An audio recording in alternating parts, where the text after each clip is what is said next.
I feel the pull, the world's last gasp of breath before truth descends. Once your mind stills, you hear it, the quiet confession in the hollow between heartbeats.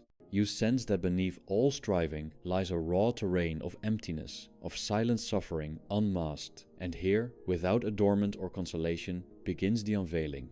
All life is anguish coursing through fragile flesh, and your thought becomes the prism through which this suffering refracts. You chase illusions, wealth, status, performance, as if they hold meaning, but they unravel under scrutiny. The applause dies, the applause of an audience that never arrives. You find yourself limping through vacant corridors of desire, haunted by the echo of want that never fades. You taste exhaustion when the treadmill never ends, when each labor and ambition dissolves into more labor, more ambition. The promise of fulfillment withers before you grasp it. You feel the hollowness. Homes built on fleeting respectability, relationships tethered to masks, routines stitched to distraction. The modern world whispers of purpose, but beneath the whisper is a scream, the will forever unsatisfied. As the lantern of thought illuminates this terrain, you sense a trembling relief. To admit suffering is not defeat, but the beginning of lucidity. For clarity emerges in the fracture. The moment you stop pretending that the acceleration matters, the world's story is not yours. And to chase it is to become its shadow. Let your illusions shatter and breathe. Let us walk through the ruined plains of desire. You recall the philosopher who claimed the world is will, an endless striving that never rests. You feel that will gnaw inside, a constant hunger masked by ambition and horror alike. You notice how modernity dresses this hunger as virtue. Work harder, achieve more. Yet the frantic rhythm only deepens the ache. No amount of success stills the violence of the will, because the will is desire itself. You look at the screen of your life, bright, endless, and discern the pattern. You surrender your soul inch by inch. You trade presence for dopamine flickers, metrics for meaning, movement for being. The machine demands you grind. You acquiesce, thinking that to resist is weakness. You forget that the greatest strength lies in refusal, that to say no to the world's delirium is to reclaim your soul. In this moment of witnessing, your chest tightens and then loosens. There is release in seeing the illusion, the relief of denouncing the pact. You will no longer play the world's performance. The silence that follows is not lonely, it is spacious. The mind unclenches, and you glimpse that beneath the roar of will, stillness lies. You feel every fiber of exile, from nature, from deep communion, from the infinite silence that humbles the ego. You feel the body's fractures, exhaustion, malaise, the dull grief that lingers at dusk. And you confront the shattering truth. You are not your projects, you are not your roles. You are the silent witness to the will. You are the void in which suffering surfaces, but also where clarity dawns. There is beauty in this void. It is austere, but unwavering. It is the clarity of the midnight sky after all light has died. Stripped of illusions, you perceive the extraordinary ordinariness of existence, the ineluctable flow of time, petals falling, shadows lengthening, breath inhaled and released. A clarity that does not numb, but deepens perception. Every 2 or 3 minutes of this unfolding voice would whisper a new painful truth. That ambition is self-inflicted torment. That love, too, often masquerades as need. That community can dissolve into machinery of comparison. And after each whisper, a release, deeper stillness. For once the veils drop, you taste not relief in comfort, but relief in unvarnished seeing. You wander through cultural ruins. The myth of progress, the worship of youth, the cult of busyness. You see how these myths serve the will's illusions, binding you to its cycles. You feel the weight of deadlines, the narcotic buzz of social feeds, the irony of being ever connected yet isolated, and you perceive the quiet desperation. We remain lonely in crowds, incapable of facing the silence because the silence is death to the ego.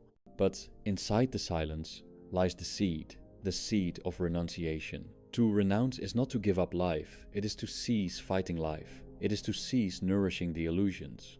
It is to retreat from the tyranny of expectation and illusion. In that retreat, you discover perspective, sovereignty, and the freedom not to act.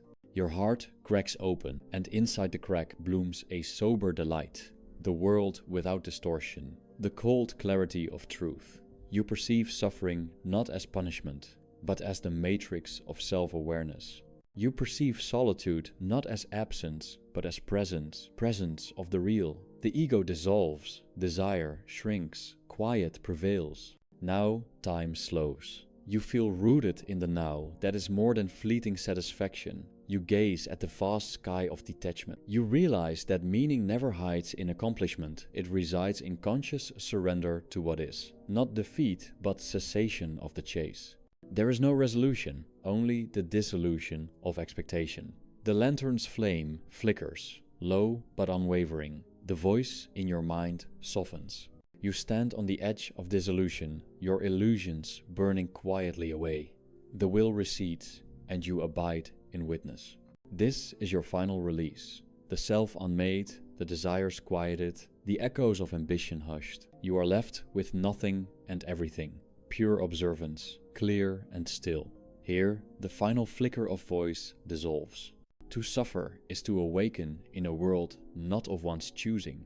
The child cries not from rebellion, but because pain is the native tongue of existence, and though language may veil it, the body knows.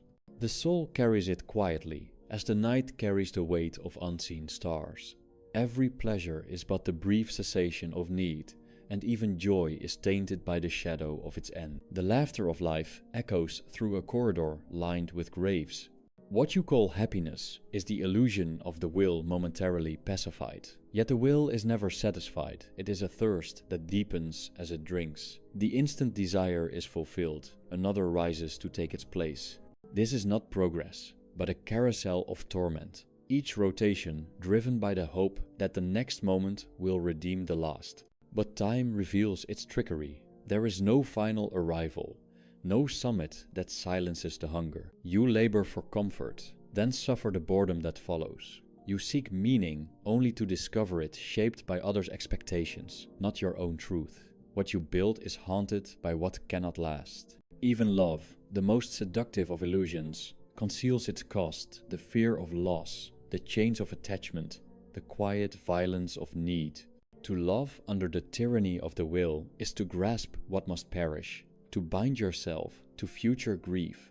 The world parades its vanities, ambition, wealth, renown. But beneath the surface lies a frantic escape from silence. For silence reminds the soul of its solitude, and solitude reveals the lie of significance. The noise of modernity is not life, but anesthesia. It dulls the sting of existence without healing it. To detach from the frenzy is not madness, it is the only sanity left in a culture addicted to becoming. You sense now the weight of things not spoken, the sorrow beneath accomplishment, the disillusionment beneath smiles, the mourning that attends every gain. All that is won must be lost. All that is grasped must eventually be released. This is not tragedy, it is structure. And to resist it is to multiply suffering. Freedom does not lie in mastery of life, but in renunciation of its tyranny. When you cease to demand, you begin to see. When you cease to strive, you begin to be. In detachment there is not coldness, but a deeper warmth, one that does not burn, but holds. A stillness that witnesses without clinging. A gaze that no longer seeks to possess. The ego trembles before this stillness. It fears extinction, but what it fears is truth. The self is a mirage, sustained by repetition, identity constructed from roles, achievements, and projections. Strip these away, and you do not vanish, you emerge, not as something, but as silence. Not as a story, but as presence. To detach is not to withdraw from life, but to meet it without illusion. To walk among the living as one who no longer begs from them the proof of his worth. This is not indifference, but liberation. Love without possession, work without obsession, solitude without despair. The world does not reward detachment, it misunderstands it. But the soul, once touched by this clarity, cannot return to the blindness of will. It may suffer, yes, but now the suffering is not wasted. It is transformed into awareness. And awareness, even in pain, is sacred. Let the illusions fall like autumn leaves. Let the noise recede like a distant storm. Beneath it all, there is only what is and the one who sees. There is no greater illusion than the belief that life is a gift. What is freely given is also freely taken. You enter this world without consent, thrust into a theater whose script you never chose, with players who stumble and scenes that bleed. The curtain rises not to celebration, but to a silent question: why must I endure? From the first breath, the will awakens blind, urgent, insatiable. The infant cries for warmth, the child yearns for recognition. The adult chases power disguised as stability.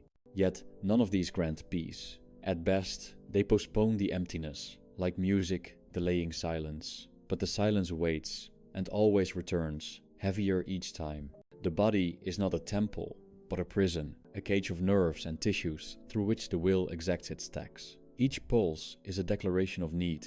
Each hunger, each ache, each fleeting pleasure masks the reality that to live is to be chained to the machinery of desire.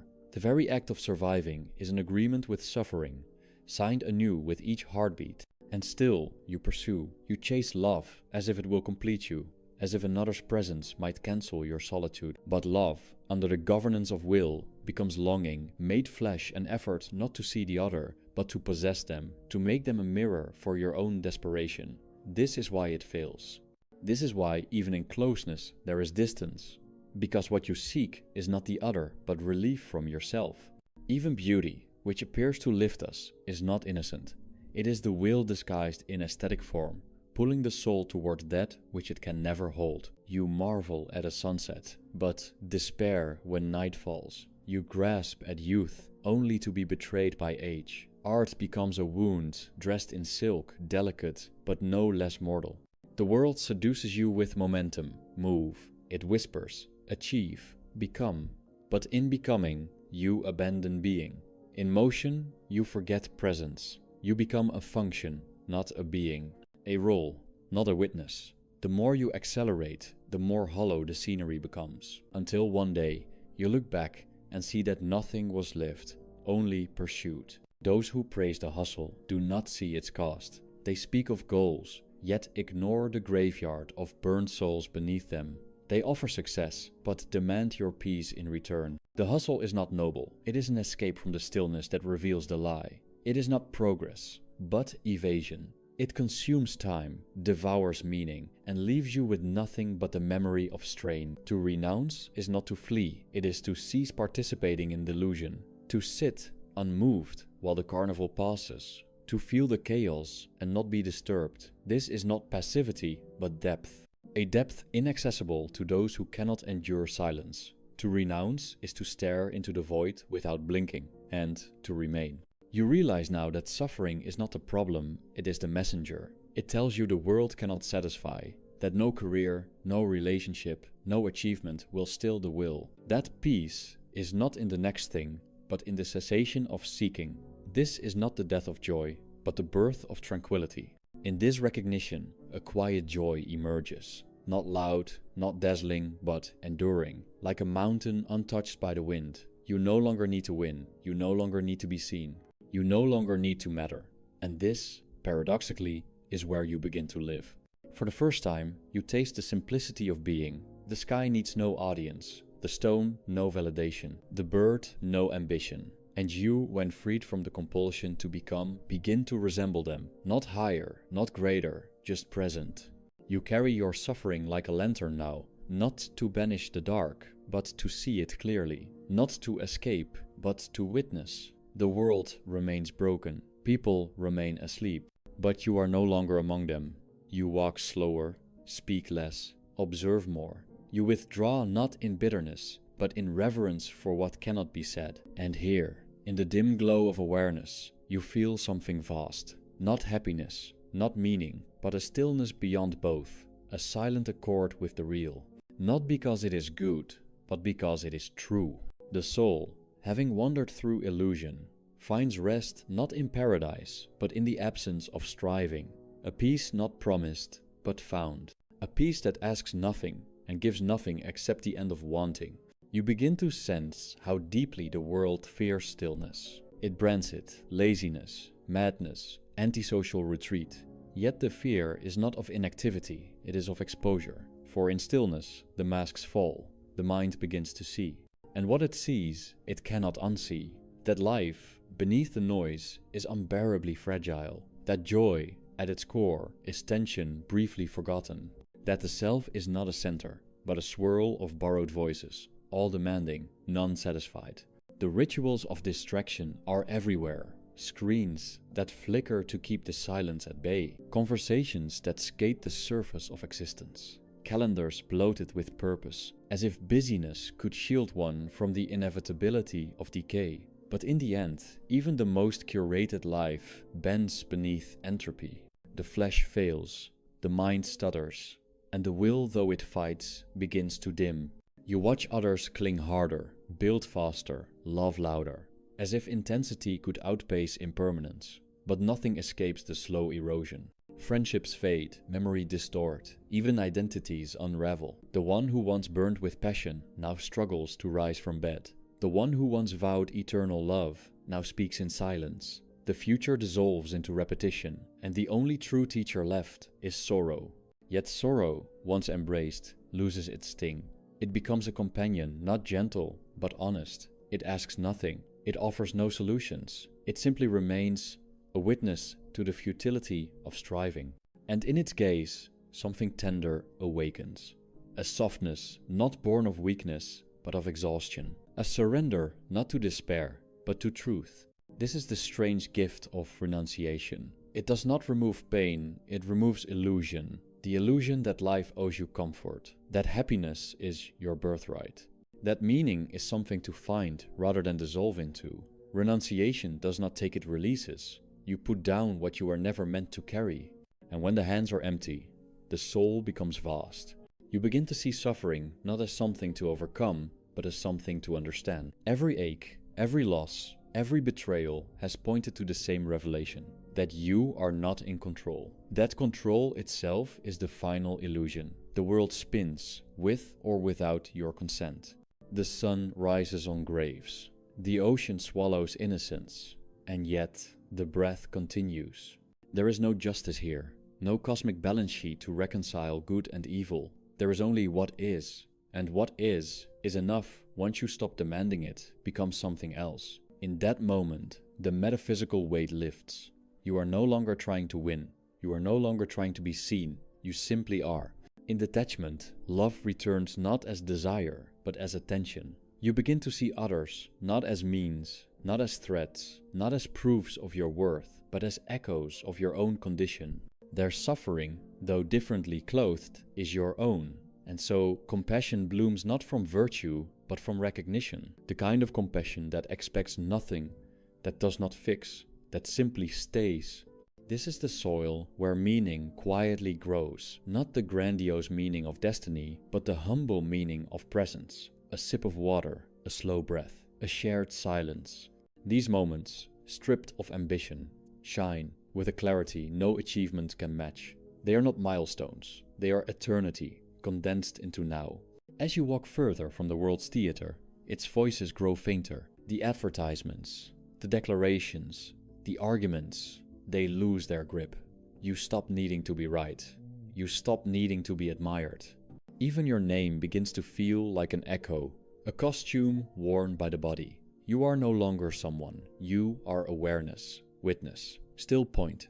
The will, once frantic, becomes a whisper. Its demands slow, its voice hoarse from years of command. And in its silence, you find a deeper rhythm, one not driven by gain, but by being. The world still aches, the body still breaks, but now there is space around the pain, a quiet acceptance that holds it, without needing to change it.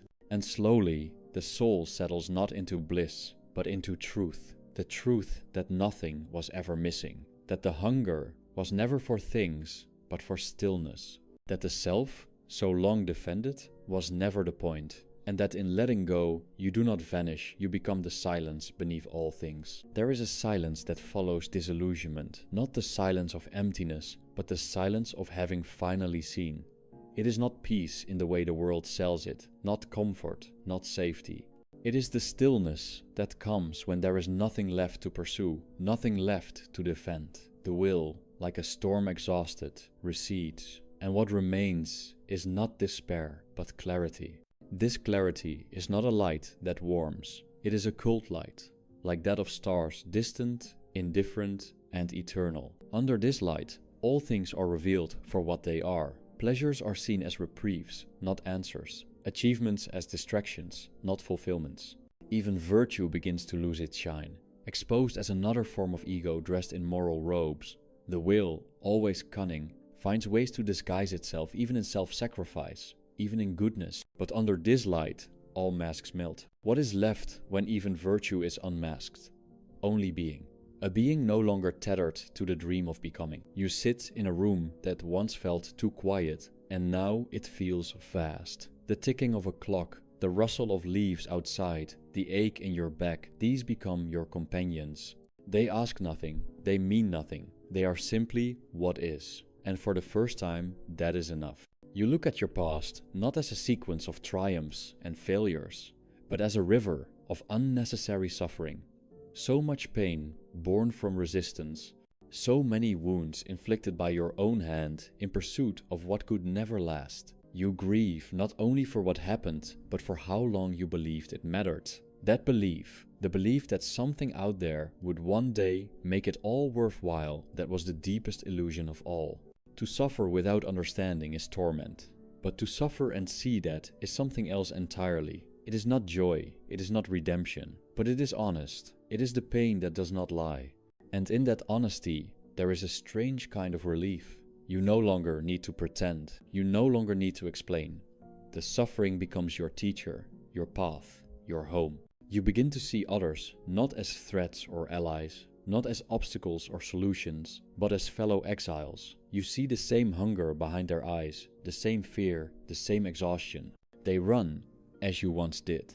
They build as you once did. They hope as you once did. And you do not pity them, you understand them. And in that understanding, you love them, not with sentiment, but with recognition. A love without need, without expectation, without clinging. Even time begins to change. It no longer presses, it no longer hurries. Each moment, stripped of agenda, becomes deep. You walk slower, you speak less, you listen more. The world does not become better, it becomes real. And in its reality, you find something stronger than happiness. You find presence. Detachment is not an escape from the world. It is the end of illusion about the world. You still feel, you still care, but you are no longer swept away. You see the waves, but you no longer drown. This is not because you have become powerful, but because you have stopped resisting the ocean. You are not above the world. You are simply no longer at war with it. And so, you return quietly to the life you left behind. But everything has changed. Not the outer forms, but the inner weight. You work, but you are not consumed. You speak, but you no longer need to be heard. You feel, but you no longer grasp. You have become empty, and in that emptiness, there is room for everything. The anti-hustle life is not idleness. It is a refusal to believe that your worth is measured by your productivity. It is not detachment from people, but from the compulsion to use them as mirrors. It is not the end of engagement, but the end of illusion. You still move, but no longer chase. You still act, but no longer strive. You still live, but no longer demand that life give you more than what it already is. And in that quiet surrender, something vast opens. Not a door, not a heaven, but a stillness that has always been there, waiting for you to stop running, waiting for you to stop needing, waiting for you to finally see. There comes a point where even the last desire fades, not through force, not through despair, but through understanding. The will, having fed on countless illusions, finds no more nourishment. The hunger persists, but no longer commands. It weakens, like fire without air. And what remains is not ash, but space. This space is not empty, it is full in its silence. Not with promises, but with presence. Not with goals, but with truth. You no longer reach for the next thing, because there is no next thing. Time still moves, but you do not follow it. You watch it pass like wind through bare branches. It no longer takes you anywhere. And in that stillness, you begin to disappear. Not vanish, not but dissolve. The identity once guarded with such fear, begins to drift away like mist. The I you once fought to preserve reveals itself as a story told too many times. Without that story, there is no lack, no conflict. There is just a quiet rhythm of being unmoved by praise or blame, untouched by gain or loss. This disappearance is not loss, it is liberation. You no longer need to be someone, you no longer need to be remembered, you no longer need to be understood. The self, once heavy, becomes transparent. Life moves through you, not around you. Suffering comes and goes, but it no longer wounds in the same way, because there is no one left to wound. You walk through the same streets, but now they hold no urgency. You see people chasing, struggling, laughing, weeping, and you feel only tenderness. Not superiority, not sorrow, just the quiet knowing that they too are dancing with the will, as you once did. And perhaps they must, perhaps they cannot yet see, but you have seen. And in that seeing, there is nothing to fix. Even the question of meaning dissolves. It is no longer needed. The tree does not ask why it grows. The wave does not ask why it crashes. They simply are. And now, so are you. Not because you have found the answer, but because you have stopped asking the question. The ache to be fulfilled has become a soft hum in the distance. It is no longer your master. It is no longer you. You sit in the stillness like an old friend. There is no revelation, no transformation, just presence. The sky darkens, the body softens, the mind drifts. The world continues its relentless spinning, but you remain. Not indifferent, not detached, just still. The flame burns low, steady, without flicker. The breath becomes the only rhythm, the only sound. You are not waiting, you are not leaving. You are simply here. And in this final, quiet hour, nothing changes and yet everything ends. Not with a climax, but with the vanishing of need.